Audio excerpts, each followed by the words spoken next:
Friends, welcome you all. मैं शिवांगी सिंह आपका delight house में बहुत बहुत स्वागत करती हूँ। आज हम एनसीईआरटी क्लास 12th के भारतीय समाज के चैप्टर नंबर 4 को बाजार को लेंगे। इसको दो पार्ट में लेंगे, पार्ट नंबर 1 और पार्ट नंबर 2। ठीक है, तो इसका बाजार आज हम देखेंगे कि एक सामाजिक संस्था के रूप में कैसे कार्य करता है। देखिए, हम बाजार क्या होता है ये तो आप बेसिकली जानते ही है ना। जैसे कि आपने आसपास के रेलवे स्टेशन का बाजार है, सब्जी का बाजार है, फलों का बाजार है, थोक बाजार है, कारों का बाजार है, या कंप्यूटर का बाजार है। तमाम तरह के बाजार देखते हैं, जिसमें देखते हैं अलग अलग आर्थिक क्रियाएं हो रही हैं, इनके अलग अलग आर्थिक संसाधन है। ठीक है, संस्था है। तो वही बात कर रहे हैं कि भाई इस चैप्टर में कि बाजार जो है अर्थव्यवस्था के समान एक आर्थिक संस्था है। ठीक है, ये तो आप जानते हैं, लेकिन यहाँ इस चैप्टर में आज हम ये करेंगे कि बाजार की तुलना हम जाति से करेंगे, जनजाति से करेंगे और परिवार के साथ, जैसे सामाजिक संस्थाओं के साथ करेंगे। और हम देखेंगे अर्थव्यवस्था से क्या अछूता रह गया है जो जिसमें समाज शास्त्र का बाजार में योगदान दे सकता है। तो हम ये कहते हैं कि बाजार एक आर्थिक संस्था के साथ साथ सामाजिक संस्था भी है। ठीक है, तो इसके बारे में हम बात करेंगे। तो हम क्या देखेंगे कि देखिए, बाजार और अर्थव्यवस्था का सामाजिक समाजशास्त्रीय परिप्रेक्ष्य में ये देखेंगे कि 18वीं शताब्दी का जो शुरुआत हो रही थी और आधुनिक अर्थव्यवस्था का जब शुरुआत हो रहा था, तो उस टाइम पे जो राजनीतिक अर्थशास्त्री एडम स्मिथ जी जो हैं, इन्होंने क्या कहा था, इस पे हम चर्चा करेंगे। इनकी एक बुक थी जो 5, आप देखेंगे कि 5 श्रृंखला जो थी, इसका एक कॉम्बिनेशन था जिसका नाम था the wealth of the Nations. इसमें इन्होंने क्या कहा है, इन्होंने बाजार की अर्थव्यवस्था के बारे में बताया है। इन्होंने एक थ्योरी दी है और इन्होंने कहा है कि व्यक्ति स्वयं लाभ के अनुसार काम करता है। अब मतलब आप जब मार्केट में जाते हैं तो आप अपना प्रॉफिट सोचते हैं। ठीक है, तो इस ये जो है, ये जब सब लोग अपना अपना जो प्रॉफिट सोचते हैं, तो ये समाज को हर तरह से फायदा पहुंचाता है। ठीक है, जरूरी मतलब हर तरीके से आप, जैसे आपने अपना प्रॉफिट सोचा, तो वो क्या होगा, कहीं ना कहीं धीमे धीमे जाकर के समाज को प्रॉफिट पहुंचाएगा। इस तरह क्या होगा, अर्थव्यवस्था बढ़ेगी और आर्थिक समृद्धि क्या होगी, बढ़ेगी। इन सब के पीछे ना एक अदृश्य बल कार्य करता है, यानी कि जो व्यक्ति के लाभ की जो प्रवृत्ति है, जो अचानक से समाज की प्रवृत्ति में बदल जाती है और समाज का लाभ में चेंज हो रही है, तो इसमें एक क्या होता है, अदृश्य हाथ कहा जाता है। यानी कि आप देखिए कि जो कैपिटल मार्केट है, इन्होंने कहा कैपिटल इकोनॉमी यानी कि पूंजीवादी अर्थव्यवस्था जो है लाभ से चलती है, प्रॉफिट से चलती है। जब क्या होता है, इसमें बायर भी अपना प्रॉफिट सोचता है और सेलर भी अपना प्रॉफिट सोचता है, सब लोग अपना प्रॉफिट सोचते हैं। जब ये सभी लोग अपना प्रॉफिट सोचते हैं, तो क्या होता है कि समाज की धीमे धीमे अपने आप ग्रोथ होने लगती है, अपने आप इकोनॉमी सेटल होने लगती है, और क्या होती है, स्टेबल हो जाती है, सेटल हो जाती है, एक स्थायी इकोनॉमी बन जाती है। ठीक है, इन्होंने बाजार को इस तरीके से डिफाइन किया है अर्थव्यवस्था के लिए। और कहा है कि इन्होंने कहा है कि जो बाजार होता है वो खुले व्यापार का समर्थन इन्होंने किया है बाजार में, यानी कि उसमें किसी तरह का कोई राष्ट्रीय या किसी तरह का कोई अन्य रोकथाम नहीं होना चाहिए, उसमें उनका कोई इंटरफेरेंस नहीं होना चाहिए। यानी फ्रांसीसी भाषा में से लेसे केयर भी कहा जाता है, मतलब बाजार को अकेला भाई छोड़ दो, उसमें कोई हस्तक्षेप मत करो, लोगों को अपना प्रॉफिट खुद सोचने दो, उसके लिए खुद से कार्य करने दो। कुछ लोग होंगे जो कुछ भी उसमें नहीं करेंगे, लेकिन तब भी इकोनॉमी क्या होगी, डेवलप होगी और ग्रोथ करेगी। ठीक है, तो ये चीज इन्होंने कहा है। और इसके विपरीत समाजशास्त्री क्या कहते हैं, कहते हैं नहीं भाई, बाजार एक सामाजिक संस्था है। ठीक है, जो विशेष सांस्कृतिक तरीकों से बनती है, यानी कि इसमें विशेष समुदाय और वर्गों द्वारा ये होता है कार्य। इन्होंने आदिवासी हाट और पारंपरिक व्यापारिक समुदाय और पशु बाजार के बारे में बात की। आदिवासी हाट क्या होता है, देखिए आप कहीं ना कहीं हाट के बारे में तो जानते हैं ना, जो एक बाजार होता है एक तरीके से, जिसमें लोग खरीद बेच का कार्य करते हैं, आर्थिक क्रियाएं होती हैं। गाँव में देखा होगा, जहाँ पे लोग अपनी खेत की उपज को लेकर आते हैं, बनी बनाई वस्तुएं लेकर आते हैं, बेचते हैं, और वहां पे कुछ बाहर से साहूकार और मस्खरे और ज्योतिष वगैरह भी आए होते हैं, जो अपनी वस्तुएं और सेवाएं बेच रहे होते हैं। उनसे सस्ते दामों में अपनी जो जरूरत की सामान होती है, फिर अपना सामान बेच करने के बाद में गांव वाले अपनी जरूरत का सामान उनसे ले लेते हैं। लेकिन जब जंगली पहाड़ों में वगैरह में ये चीज देखेंगे, जहाँ पे दूर दूर तक देख रहे हैं कोई बस्ती ही नहीं है, सड़क का संचार ही नहीं है, निम्न अर्थव्यवस्था है, अल्प विकसित समाज है उधर, तो वहां पे जैसे इसको वहां पे खास तौर पे क्या होता है, आदिवासी हाट लगते हैं। ठीक है, तो वहां आदिवासी हाट में क्या होता है, बाजार में आदान प्रदान, सामाजिक के साथ साथ समाज में जो आदान प्रदान होता है आर्थिक क्रिया के रूप में तो होता ही है, लोग खरीदने तो जाते ही हैं, लेकिन सामाजिक मेल मिलाप भी करने जाते हैं, उसका एक महत्वपूर्ण स्थान बन जाता है हाट। क्यों होता है भाई, देखते हैं वहां पे रिश्तेदार आपस में कहीं ना कहीं मिल जाते हैं, गप्पे मारने लगते हैं, एक दूसरे के पहचान वाले मिल जाते हैं, क्योंकि आदिवासी समुदाय है ना वो, तो ऐसा तो है नहीं कि भाई बहुत दूर दूर से हमारे ये शहरों के मार्केट की तरीके से जहाँ लोग एक दूसरे को जान ही नहीं रहे, आदिवासी में तो सब जान रहे होते हैं, तो एक दूसरे के लड़के लड़की का विवाह तय करने लगते हैं, है ना। एक फिर इन सब चीज़ों के साथ-साथ मार्केटिंग भी करते हैं भाई, जंगल के अपने जो पदार्थ और उत्पाद होते हैं उसको लेकर के बेचते हैं, और व्यापारी उनसे खरीदते हैं, खरीद के उनको बड़े दामों में जाके कस्बों में बेच देते हैं, और ये लोग व्यापारी से जो सस्ते दाम की जो चीज़ें होती हैं अपनी ज़रूरतों की, वो खरीद लेते हैं, है ना? तो ये इस तरीके से चलता है। बहुत पारंपरिक व्यापारिक समुदाय, इसमें विशेष वर्ग जैसे वैश्य वगैरह इसी के लिए जैसे आप देखते हैं कि जाना जाता था, है ना? लेकिन उसके साथ-साथ और भी कुछ समुदाय हैं, अलग-अलग धर्म के समुदाय हैं, वो भी कार्य करते हैं व्यापार में। पशु बाज़ार जो कुछ एक लंबे अंतराल के रूप में लगता है, लंबे समय में लगता है, ठीक है? तो क्या होता है, पशु बाज़ार जब लगता है तो वहाँ का स्थानीय या क्षेत्रीय अर्थव्यवस्था को क्या राष्ट्रीय और बड़ी अर्थव्यवस्था से जोड़ देता है ना? तो आगे हम अभी देखेंगे पारिवारिक समुदाय वाली बात को, जो अभी पारंपरिक आपका समुदाय की बात है, ठीक है? और हम देखते हैं कि इन सब चीज़ों के टाइम पे क्या हो रहा है कि जनजातीय श्रम का ना एक बाजार डेवलप हो रहा है, इसकी एक मार्केट डेवलप हो रही है, खासकर कब? औपनिवेशिक दौर में। औपनिवेशिक दौर का मतलब क्या है? जब हमारे यहाँ अंग्रेज आए थे, कॉलोनियल सिस्टम चल रहा था, उस टाइम पे जनजातीय श्रम कैसे एक बाजार के रूप में आ रहा था भाई। अभी क्या था कि जनजातीय लोगों के बीच में वो एक जंगल में रह रहे थे, दूर दराज में रह रहे थे, लेकिन जब डेवलपमेंट शुरू हुआ तो क्या हुआ, खनन कार्य के लिए और भी बहुत सारी चीजों के लिए, वन के निर्माण के लिए, वन में खनन कार्य या वन की जगह को लेने के लिए, उसमें हमने आपको लास्ट चैप्टर में बताया था, आरक्षण वगैरह किया गया। तो उसकी वजह से क्या है कि वहां पे ब्रिटिश सरकार वगैरह सब सब पहुंच रही थी, डेवलपमेंट हो रहा था, लोग वहां पे पहुंच रहे थे। तो वहां पे जब लोग वहां पे पहुंच रहे थे तो सड़क निर्माण हो रहा था, पहुंचने के लिए कैसे जाना था, जनजातीय सामान को भी हमें लेना था, उनकी भी चीजें हमें जरूरत थी। तो उन सबके लिए क्या हो रहा था कि वहां पे उनको वहां तक पहुंच कैसे सुगम बनाई जा सकती है, सड़क का निर्माण किया जाएगा, बांधों का निर्माण किया जाएगा। तो उसके लिए क्या हुआ कि जनजातीय बहुत सारे विद्रोह थे, उनका भी सामना हमें करना पड़ा, है ना? तो क्या हुआ कि वहां पे बहुत सारे व्यापारी, साहूकार, ये गैर जनजातीय लोग, स्पेशली जैसे हिंदू वगैरह लोग, इन सब की वहां पे पहुंच बढ़ गई, और आदिवासी लोगों को इससे बहुत ज्यादा नुकसान हुआ। क्यों? क्योंकि भाई उनकी तो जमीन छीनने लगी, है ना? और आदिवासी लोग जाकर के जब संपर्क में आए तो आदिवासी लोग कारखानों और बागानों में जाके मजदूरी करने लगे।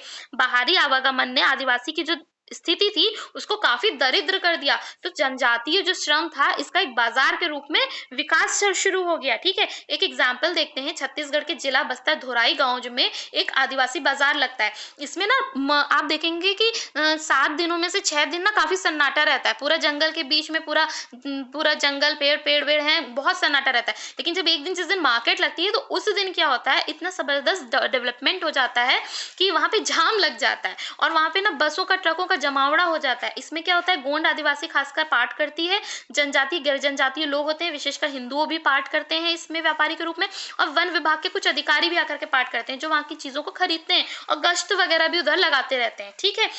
इसमें क्या होता है कि आदिवासी जंगली और खेती के जो उत्पाद होते हैं और अपने संबल को यहाँ पे बेचते हैं, और जो सस्ती मिलने वाली वहां पे चीजें होती हैं, जैसे गहना, कपड़ा और उपभोग की वस्तुएं, इन सबको बाहरी व्यापारियों से क्या होता है, खरीदने लगते हैं, ठीक है? इसमें क्या कहा है, एल्फ्रेड गेल 1982 में धोराई गांव में इन्होंने इसका अध्ययन किया, और इन्होंने पाया कि जो है बाजार सिर्फ आर्थिक क्रियाओं तक ही सीमित नहीं रह रहा है, बल्कि इसमें सामाजिक संबंध भी कुछ कार्य कर रहे हैं। सामाजिक संबंध कार्य कर रहे हैं मतलब क्या कहने का मतलब, अमीर जो है वो अलग जगह पे कहीं देख रहे हैं, बैठ रहे हैं, आदिवासी लोग कहीं अलग जगह पे बैठ रहे हैं। अमीर जो है राजपूती आभूषण और मध्य वर्ग के स्थानीय हिंदू व्यापारी बाजार के बीच में बैठ रहे हैं, और जो आदिवासी हैं अपनी तरकारी बेच रहे हैं या सामान्य जो भी बेच रहे हैं वो बाजार के बाहरी हिस्सों में बेच रहे हैं। और हम देखते हैं कि मोल भाव का जो सामाजिक मोल भाव है वो भी सामाजिक संबंधों पर निर्भर कर रहा है, यानी कि जनजातीय लोग जब आपस में जब मोल भाव कर रहे हैं वो अलग तरीके से कर रहे हैं, लेकिन जनजातीय और गैर जनजातीय लोग जब आपस में मोल भाव कर रहे हैं वो अलग तरीके से कर रहे हैं। हिंदू एक समुदाय अगर हिंदू लोग हैं वो आपस में जब मोल भाव कर रहे हैं या किसी तरीके की कोई भी अंतर क्रिया कर रहे हैं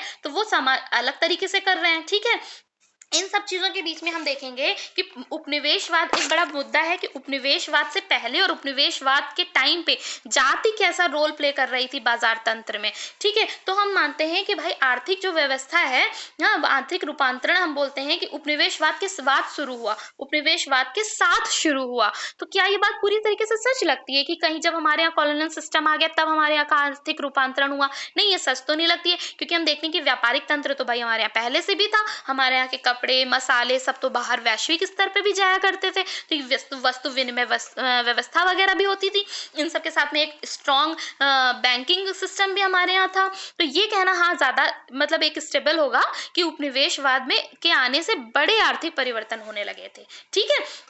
और हम कहेंगे कि अंग्रेज ने जैसे मांग डिमांड करने शुरू की थी कि भूमि लगान भाई अब हमें कैश में दीजिए। मुद्रीकरण ऐसा नहीं है कि उसी समय आया था, उससे पहले भी था, औपनिवेशिकता से पहले भी शुरू हो चुका था मुद्रीकरण, है ना। मुद्रीकरण मतलब क्या, पैसों का लेन देन, रुपए पैसे में लेन देन जो चलता है, ठीक है। और जजमानी व्यवस्था थी, जिसमें जब देखते हैं कि निचले जो जाति व्यवस्था के लोग हैं उच्च जाति व्यवस्था वालों के लिए कार्य करते हैं और बदले में अनाज और अन्य सामान जो होते हैं वो प्राप्त करने लगते हैं, ठीक है।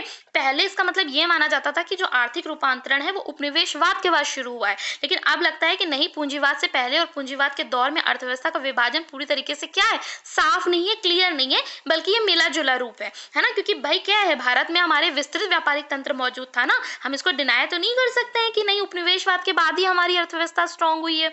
तो सूती कपड़े थे, रेशम के महंगे उत्पाद थे, हथकरघा उद्योग था, भारत और मसाले थे जिनकी यूरोप में क्या थी, हैवी डिमांड थी। वैश्विक स्तर पे हम कार्य करते थे, एक संगठित हमारा व्यापारिक तंत्र था। हमारे यहाँ पारंपरिक समुदाय और जातियों की अपनी एक कर्ज और बैंकिंग व्यवस्था थी, बकायदा बहुत स्ट्रांग व्यवस्था थी, ठीक है। और विनिमय का एक महत्वपूर्ण साधन था हमारे यहाँ हुंडी। हुंडी क्या मतलब होता था कि जैसे कि जब दूर व्यापारी जब अपने किसी बंदे को व्यापार करने के लिए भेजते थे, जब दूर व्यवस्था में भेजते थे, तो क्या होता था कि अगर हम कैश देंगे, उनको ज्यादा कैश दे के भेजेंगे कि भाई यहाँ से वहां सामान ले आओ, तो बीच में लूटपाट हो सकती है, किसी तरीके की कोई और घटना हो सकती है, तो उनका लॉस हो सकता है। तो वो क्या करते थे, एक हुंडी भेजते थे। हुंडी एक तरह का पेपर होता था, उस पर लिख के भेजते थे कि भाई जब वहां पे जाकर के ये पेपर दिखाना, और वहां के लोग उसमें लिखे हुए पेपर के हिसाब से उतने रुपए का माल इस बंदे को दे देते थे, ये बंदा माल लेकर के यहाँ चला आता था। तो समझ रहे, जैसे आज क्रेडिट कार्ड वगैरह यूज करते हैं तो उसमें भी कहीं ना कहीं ऐसा ही तो रूप होता है। तो फिर इन सब के आधार में जैसे हमने कहा कि जातियों की अपनी कर्ज व्यवस्था और बैंकिंग व्यवस्था थी, तो ये देखिए जातियों की अपनी बैंकिंग व्यवस्था थी। तमिलनाडु के नाटुकोटाई चेट्टियार को आप देखते हैं, ये क्या होते हैं कि इसमें आप बड़े इंटरेस्टिंग चीजें हैं फ्रेंड्स। इसमें जो है, जो एक दूसरे से कर्ज लेना या पैसा जमा करना, ये सब जो चीजें थी ना, ये जाति आधारित थी।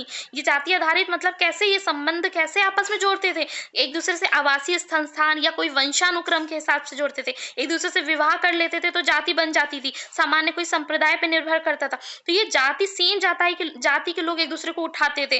बैंकिंग व्यवस्था और कैसे समझते थे कि भाई इनसे लिया जा सकता है या इनको कर्ज दिया जा सकता है, उनकी क्षमता देख करके, उनकी प्रतिष्ठा के रूप में कार्य करता था कि भाई प्रतिष्ठा होगी तो आप वापस कर ही देंगे ना चीजें। जैसे आज के बैंकिंग से व्यवस्था में क्या होता है, प्रतिष्ठा कुछ नहीं होती है। कोलेट्रल दीजिए भाई, आप बताइए मुझे कि आप क्या कर्ज के ले रहे हैं, तो आप क्या रखेंगे उसके बदले, या क्या रखेंगे जिसकी वजह से हम आप कर्ज देंगे। लेकिन इसमें नहीं था ऐसा, ये जाति आधारित थी, प्रतिष्ठा के बेस पे होता था, जमा पूंजी के बेस पे होता था, क्षमता के बेस पे दिया जाता था आपके, ठीक है। तो इसकी मदद से क्या होता था, चेट्टियार लोग बहुत डेवलप करने लगे थे, दक्षिण पूर्व एशिया, सिलोन वगैरह तक इन्होंने अपने व्यापार को बढ़ा दिया था। और इसके आगे हम देखेंगे कि बाजारों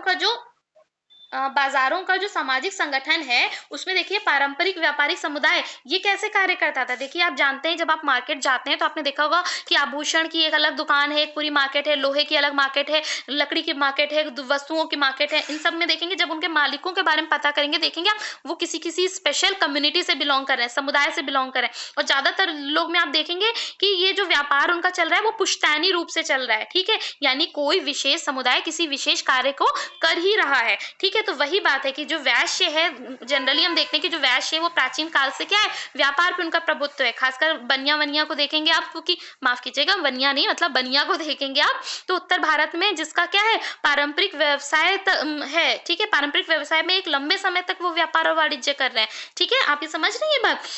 तो आप ये चीजें देखिए कि कुछ समुदाय लेकिन ऐसे भी हैं जो ऊपर चढ़ने के लिए वैश्य की जगह को पाना चाह रहे हैं, है ना। वो जरूरी नहीं है कि वो वैश्य ही हो, लेकिन वैश्य की परिस्थिति को वो पाना चाह रहे हैं। कुछ ऐसे भी समुदाय वो भी व्यापार करते हैं।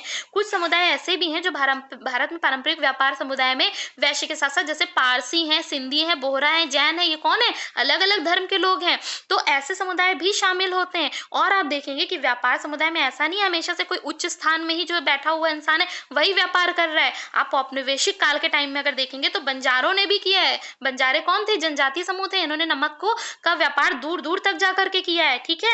और इस सब चीजों के अलावा आप ये समझ में इससे आ रहे हैं ना कि देखिए कहीं ना कहीं सारी व्यवस्था होने के बावजूद, अलग अलग धर्म को होने के बावजूद, अलग अलग वर्णों के होने के बावजूद भी एक जाति आधारित व्यवस्था लेकिन कहीं ना कहीं व्यापार पे हमें दिखाई दे रही है। ये क्यों दिखाई दे रही है, जाति आधारित विशेषता हमें क्यों दिखाई दे रही है, इसका कारण क्या है व्यापार और खरीद फरोख्त आमतौर पे क्या होता है, जाति और नातेदारी तंत्रों में होता है। क्यों होता है, आप जनरली देखेंगे, जैसे चेटियारों में भी देखा, क्या वो चेटियार क्या थे, अपनी जाति को ज्यादा प्रमोट कर रहे थे, अपनी चेटियारों को ज्यादा हेल्प कर रहे थे। ऐसे ही आप देखेंगे कि स्वयं के समुदाय पे जो और लोग व्यापार करते हैं, तो अपने स्वयं के समुदाय पे ज्यादा विश्वास करते हैं, अपने स्वयं के संपर्कों में ज्यादा खरीद बिक्री करते हैं। इससे क्या होता है कि जाति विशेष पर एकाधिकार होता है। तो थैंक यू सो मच, ये था आज का चैप्टर।